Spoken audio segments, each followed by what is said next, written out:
Betrachten Sie den 8. Mai 1945, es ging ja gerade ins Geschichtliche auch wieder hinein, für Litauen, auch das Selbstverständnis Litauens ist ja davon betroffen.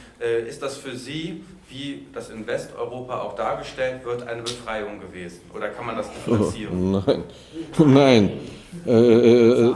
ein schwarzer Tag. Ein bisschen besserer Okkupant, Deutschland, verändert anderes, mehr Brutales, mehr Schlimmeres.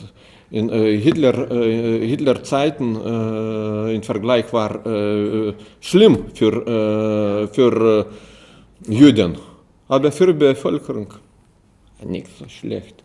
Was meine Mutter erinnert und erzählt über deutsche Soldaten, das nicht schlecht. Was wir erinnern und erzählen über russische, immer nur schlecht. Das Deutsch,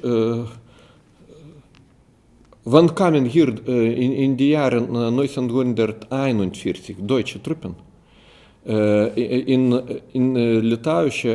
200 litauischen Städten war Aufstand. Im Augenblick. Kaunas und 200. Das mehrere Städten und Städtchen war frei, man kam schon Deutsch. Und wir warten, das kommt Befreiung. Und falls Hitler andere Politik machte, könnte Autonomie oder was, wahrscheinlich Hilfe finden hier, überall, in der Ukraine auch. Aber war kein Befreier, war auch Okkupant, aber nicht so brutal.